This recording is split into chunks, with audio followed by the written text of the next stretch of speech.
Alam po ba ninyo na ang damong gamot na botulisan, turo tabako, pansi-pansi, o Hyptis caputata na pinaglalaroan lamang ninyo noon, ay hindi pala basta-bastang isang damo lang? Alamin kung bakit pagkalipas ng mensaheng ito. Mga ka-Health Nations, inaanyayahan ko po kayong i-like, at i-share ang video sa iba, at i-subscribe ang aking channel, at huwag ding kalimutang i-hit ang notification bell para ma-notify po kayo sa mga bagong video na i-upload. Maraming salamat po. At ngayon, narito ang mga sakit at kondisyon na maaaring matulungan ng botulisan batay sa tradisyonal na paggamit. Para sa sugat, at impeksyon sa balat, ginagamit ang dinikdik na dahon bilang pantapal upang mapabilis ang paggaling ng sugat. May antiseptic properties na tumutulong laban sa impeksyon. Mainam din para sa mga kagat ng insekto o galis, scabies. Para sa lagnat, ang pinaglagaan ng dahon ay iniinom bilang tsaa upang mapababa ang lagnat. Pangangati ng balat. Ang katas ng halaman ay inilalagay sa apektadong bahagi upang maibsan ang pangangati mula sa rashes, eczema, o kagat ng insekto. Para sa pagtatae, iniinom ang sabaw ng pinakuloang dahon upang matulungan ang mga may pagtatae o pananakit ng tiyan. Para sa may ubo at sipon, ang halamang ito ay ginagamit bilang natural na pampaginhawa sa ubo at sipon. Para sa may rayuma o pananakit ng kasukasuan, ang dinikdik na dahon ay ginagamit bilang pampahid o pantapal sa namamagang kasukasuan. Makakatulong sa pangangalaga sa buhok. Sa ilang lugar, ginagamit ang halaman ito laban sa balakubak o para sa mas malusog na anit. Nakakatulong na panlaban sa mikrobyo, antimicrobial properties. Maaaring gamitin laban sa mga impeksyon sa balat o iba pang bahagi ng katawan dahil sa potensyal nitong panlaban sa bakterya at fungi. Para sa may sugat sa bibig o singaw, ang katas o pinaglagaan ng dahon ay ginagamit bilang pangmumog upang mapabilis ang paggaling ng mga singaw o sugat sa bibig. Para sa pagsakit ng ulo, ang dahon ay dinidikdik at itinatapal sa noo upang maibsan ang sakit ng ulo. Panlunas sa sakit ng tiyan o problema sa panunaw. Ang tsaa mula sa dahon ay iniinom upang makatulong sa pananakit ng tiyan, kabag, o iba pang problema sa panunaw. Panghugas sa impeksyon ng ari, vaginal wash. Sa ilang lugar, ginagamit ang pinaglagaan ng dahon bilang panghugas upang matulungan ang mga kababaihan na may impeksyon o iritasyon sa ari.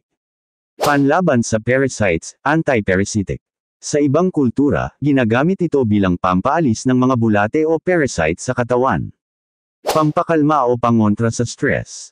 Ang aroma ng dahon ay nakakapagpakalma at nakakatulong sa pagpapahinga ng isip at katawan. Para sa may sugat sa talampakan o kalyo, ginagamit din bilang pantapal sa paltos o matagal ng sugat sa paa, lalo na sa mga hindi maayos maglakad.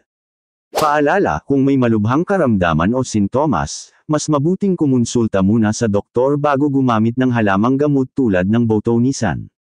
Ang Hyptis caputata o botulisan ay naglalaman ng iba't ibang natural na kemikal na responsable sa mga medicinal properties nito. Narito ang ilan sa mga pangunahing nilalaman na kemikal at ang kanilang mga potensyal na benepisyo. Mayroong flavonoids, isang antioxidant at anti-inflammatory na may kakayahan na tumutulong sa paglaban sa free radicals at pagprotekta sa mga selula ng katawan at tumutulong sa pagpapahupa ng pamamaga at pananakit. Naglalaman na tannins, may astringent properties na tumutulong sa pagpapabilis ng paggaling ng sugat. Epektibo laban sa pagtatae dahil sa kakayahan nitong bawasan ang iritasyon sa bituka. Mayroong terpenoids, may antimicrobial at antifungal properties na tumutulong sa paglaban sa impeksyon mula sa bakterya, fungi, at iba pang mikrobyo. Nakakapagpababa ng pamamaga. Nagtataglay din ng saponins. May natural na antimicrobial at antiparasitic properties, kaya maaaring gamitin laban sa bulate o parasitikong impeksyon. Tinutulungan ang immune system na mas labanan ang mga sakit. May taglay na essential oils. Ang langis na taglay ng botulisan ay may antiseptic properties na tumutulong sa paglilinis ng sugat at pagpapabagal sa pagdami ng bakterya. Maaaring gamitin bilang pampakalma o aromatherapy. Mayroon ding alkaloids. May epekto bilang pain reliever o pampakalma ng sakit. Nakakatulong din ito sa pagpapababa ng stress at tensyon.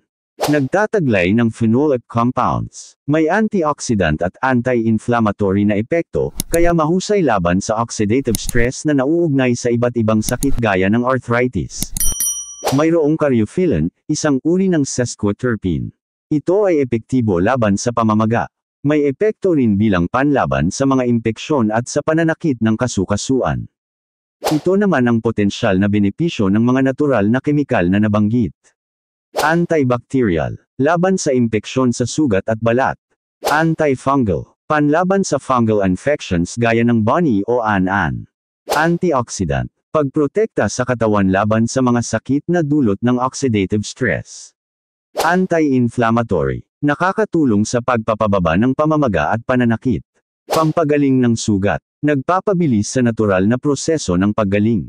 Paalala, bagamat ang mga kemikal na ito ay may potensyal na benepisyo, nararapat na ang paggamit ng Botanesen bilang alternatibong gamot ay dapat gawin ng may pag-iingat at gabay mula sa eksperto. Bagamat malawak ang tradisyonal na gamit ng Botanesen, mainam na tiyakin ang tamang paggamit at paghahanda ng halamang gamot na ito.